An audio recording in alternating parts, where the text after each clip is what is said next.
வணக்கம். ஸோ பாண்டிச்சேரிக்கு அடுத்தது இந்தியாவில் எங்கே இவெண்ட் பண்ணலான்னும் போது எங்கள் டீம் நாமக்கல் சூஸ் பண்ணாங்க. ஜூன் செகண்ட் வீக்கில் நாமக்கல்லில் இவெண்ட் பண்ணலான் இருக்காங்க. நாமக்கல்லில் உங்களை சந்திக்கிறேன். இன்ட்ரெஸ்ட் இருக்கிறவங்க கீழே இருக்கிற வாட்ஸ்அப் நம்பருக்கும் இமெயிலுக்கும் மெசேஜ் அனுப்பிச்சிங்கன்னா எங்கள் டீம் கான்டாக்ட் பண்ணுவாங்க.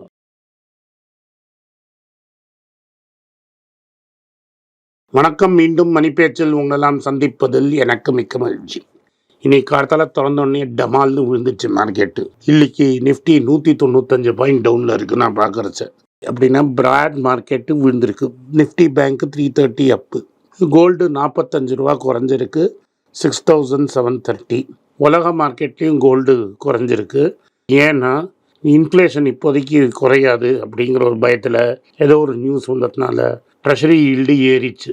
ட்ரெஷரி ஈல்டு ஏறிச்சுன்னா பாண்டோட வேல்யூ கீழே விழுந்தது. பாண்டோட வேல்யூ ஏன் கீழே விழுந்ததுன்னா, நேற்று 5 இயர் ஆக்ஷனில் டிமாண்டே இல்லை. கடைசியில் ஃபெட்ரல் ரிசர்வே வாங்குகிற மாதிரி ஆயிடுச்சு. அப்போது ட்ரெஷரியை வாங்கிறதுக்கு ஆள் இல்லை. சைனாவும் ட்ரெஷரியை விற்கிறான். அது ட்ரெஷரி மார்க்கெட்டில் ப்ரெஷர் போடுது.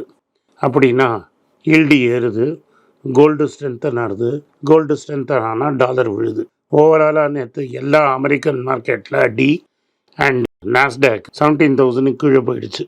இந்த S&P 500 ஃபர்ஸ்ட் டே இந்த மந்த்து மே மாதத்தில் அதுவும் அடி. இன்றைக்கி பார்த்தீங்கன்னா ஆப்பிள் பற்றி ஒரு நியூஸு. ஆப்பிள் டிவி ஆண்ட்ராய்டுக்கு ஒர்க் பண்ணுற மாதிரி ஒரு ஆப் ரெடி பண்ணுறாங்க.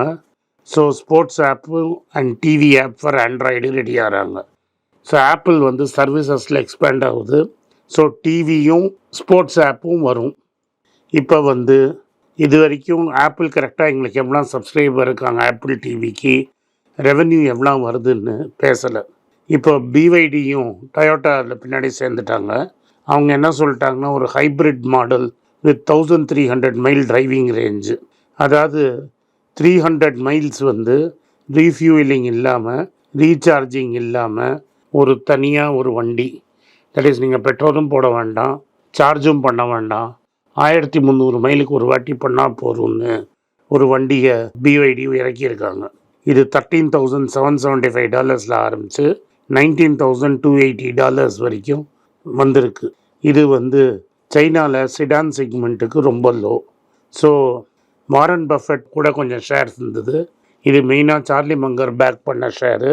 டெஸ்லாவோட நம்பர் 1 ஆகி world's largest seller of electric vehicles இருக்காங்க. அவங்களும் ஹைப்ரிட்டில் பூந்துட்டாங்க.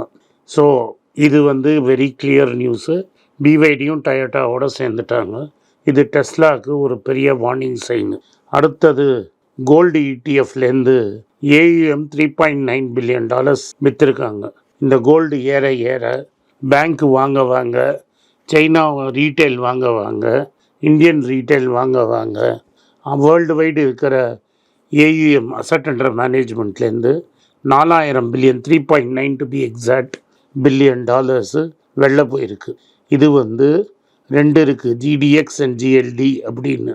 Net outflow 3.946 year to date வெளில போயிருக்கு. இந்த லாஸ்ட் 5 மாதத்தில் 2 மாதத்தில் தான் இன்ஃப்ளோ பாசிட்டிவாக இருந்திருக்கு. மீதி 3 மாதத்தில் அவுட்ஃப்ளோ நெகட்டிவாக இருந்திருக்கு. கோல்டு ப்ரைஸஸ் ரொம்ப ஃப்ளாட்டாக இருந்தது. US இன்ஃப்ளேஷன் ஃபிகர்ஸ் இன்றைக்கி நைட்டு வரும்னு சொல்கிறாங்க. இன்றைக்கி நைட்டு வந்தப்புறம் எப்படி டைரக்ஷனில் போகுங்கிறது நம்மளுக்கு தெரியும். இதுதான் இன்டர்நேஷ்னல் நியூஸு. டாடா ஸ்டீலோட ரிசல்ட்டு வந்திருக்கு. ப்ராஃபிட்டு ஒரே அடி, 65% காலி profit, 554 crores profit. Dividend $3.60 declare பண்ணியிருக்காங்க. 64.8% ட்ராப் ஆகிருக்கு.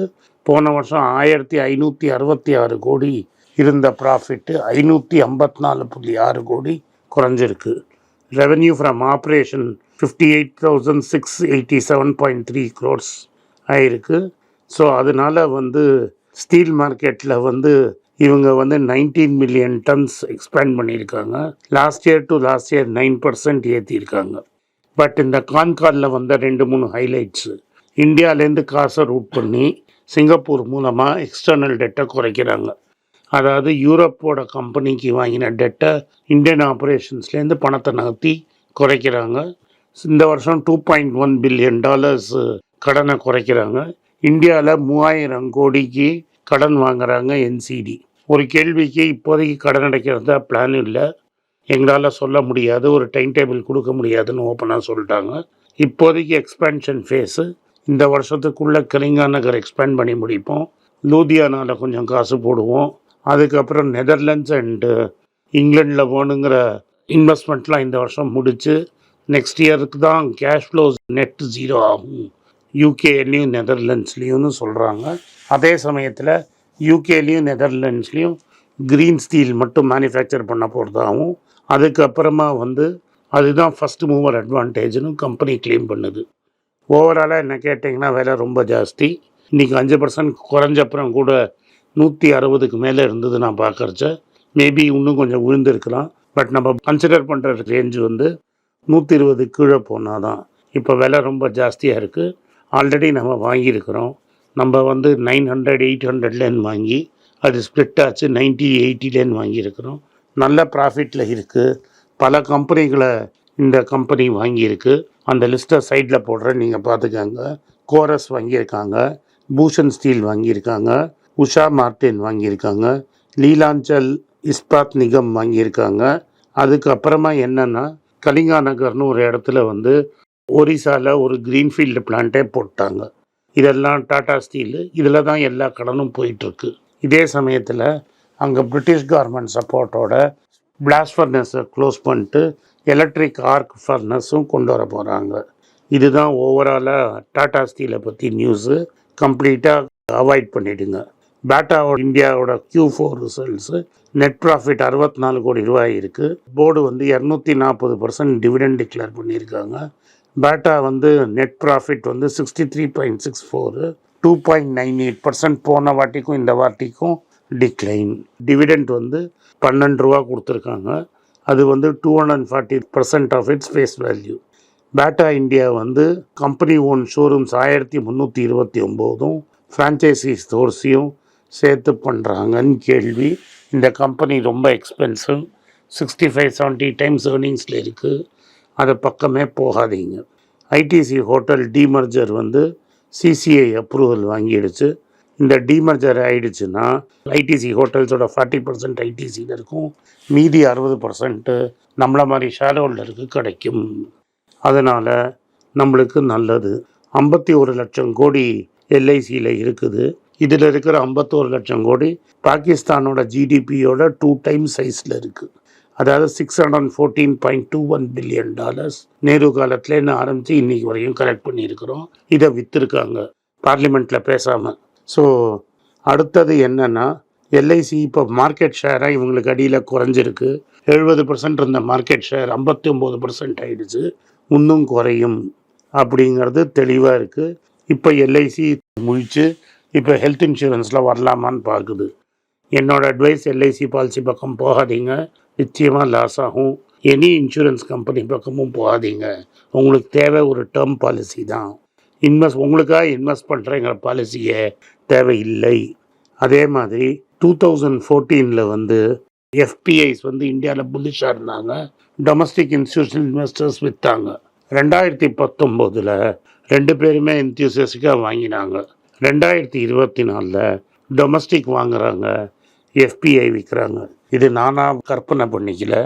இது எக்கனாமிக் டைம்ஸில் ஒரு ஆர்டிக்கல் வந்திருக்கு, நீங்களே பார்த்துக்கோங்க. ஓவரால் பார்த்தீங்கன்னா மார்க்கெட்டு மேலேயும் கீழியும் போயிட்டுருக்கு. நம்மளுக்கு கிளியராக என்ன ரிசல்ட் வரும்னு யாருக்கும் தெரியாது. நான் சொன்ன மாதிரி 3 விதமாக ரிசல்ட் வரும். ஒரு ரிசல்ட் ஆளும் கட்சி ஜெயிச்சதுன்னா ஒரேடியாக 1000 பாயிண்ட் வரைக்கும் ஏறுறதுக்கு வாய்ப்பு இருக்குது. இழுபறியாக வந்தால் மார்க்கெட்டு ஒரு 5% விழும். ஒரேடியாக ஆளும் கட்சி சான்ஸ் இல்லை, லார்ஜஸ்ட் பார்ட்டியாக இருந்தாலும் சான்ஸ் இல்லைன்னு ஆயிடுச்சுன்னா 10% வரைக்கும் மார்க்கெட்டு விடத்துக்கு வாய்ப்பு இருக்குது. இது 3 சினாரியோவில் எந்த சினாரியோ வேணால் நடக்கலாம். நீங்கள் கேர்ஃபுல்லாக இருந்துக்கோங்க. டிசிஷன் உங்களுது. இன்கம் டேக்ஸ் சீசன் வருது. நிறைய பேர் இன்கம் டேக்ஸ் ஃபைல் பண்ணணுமான்னு என்கிட்ட கேட்குறீங்க. நீங்கள் டேக்ஸ் கட்ட வேண்டானாலும் உங்களுக்கு நீங்கள் நில் ரிட்டர்ன் ஃபைல் பண்ண வேண்டியது உங்கள் கடமை. ஏன்னா கவர்மெண்ட் நில் ரிட்டர்ன் ஃபைல் பண்ணுங்கங்கிறாங்க. உங்கள் சேல்ரி 5 லட்ச ரூபாய்க்கு இருந்தாலும் நில் ரிட்டர்ன் ஃபைல் பண்ணிவிடுங்க. நாளைக்கு யாராவது கேட்பாங்க. ஸோ இன்கம் டேக்ஸ் டெஃபினட்டாக ஃபைல் பண்ணிவிடுங்க. இந்த வீடியோவில் அவ்வளோதான். இந்த வீடியோ உங்களுக்கு பிடிச்சிருந்ததுன்னா இந்த வீடியோவை லைக் பண்ணுங்கள், எங்கள் சேனலை சப்ஸ்கிரைப் பண்ணுங்கள். பெல் நோட்டிஃபிகேஷன் தட்டுங்க. இந்த வீடியோவை உங்கள் சொந்தக்காரங்களுக்கும் ஃப்ரெண்ட்ஸுக்கும் அனுப்புங்க. அவங்கள பார்க்க வற்புறுத்துங்க. நன்றி, வணக்கம். வணக்கங்க. இந்த ஃபைனான்ஸ் நியூஸை பற்றி டிஸ்கஸ் பண்ணதுக்குன்னு தனியாக ஒரு ட்விட்டர் ஐடி வச்சுருக்கோம். கீழே இந்த ட்விட்டர் ஐடி வரும். என்னோடய இன்ஸ்டாகிராம் ஐடியும் கீழே இருக்கும். அதில் ஷார்ட் வீடியோஸ் வரும். ஸோ என்னை எக்ஸ்க்ளூசிவாக ஃபைனான்ஸ் விஷயத்தில் ஃபாலோ பண்ணணும்னு நினைக்கிறவங்க கீழே இருக்கிற ட்விட்டர் ஐடியும் இன்ஸ்டாகிராமையும் ஃபாலோ பண்ணுங்கள். நன்றி, வணக்கம். உங்கள் பேராதரவுக்கு மிக்க நன்றி. நான் டோட்டலாக 5 புஸ்தகங்கள் எழுதியிருக்கிறேன். 3 ஆங்கிலத்தில் எழுதியிருக்கிறேன். அதில் 2 தமிழாக மொழிபெயர்த்துருக்காங்க. ஸோ டோட்டலாக 5 புஸ்தகம் ஆச்சு. இந்த 5 புஸ்தகத்துக்கு ஹார்ட் காப்பி வேணும்னா நீங்கள் கீழே இருக்கிற வாட்ஸ்அப் நம்பருக்கு மெசேஜ் அனுப்பிச்சிங்கன்னா எங்கள் டீம் உங்களை கான்டாக்ட் பண்ணுவாங்க. இந்த 5 புஸ்தகங்கள்ல 3 புஸ்தகம் கிண்டலில் இருக்குது. அமேசானில் கிண்டலில் வாங்கணும்னு ஃபீல் பண்ணுறவங்க நேராக கிண்டலில் வாங்கிக்கலாம். தமிழ்லேயே யாராவது ஃபைனான்ஸ் நியூஸ் படிக்கணும்னு ஃபீல் பண்ணிங்கன்னா தயவுசெஞ்சு moneypage.com விசிட் பண்ணுங்கள்.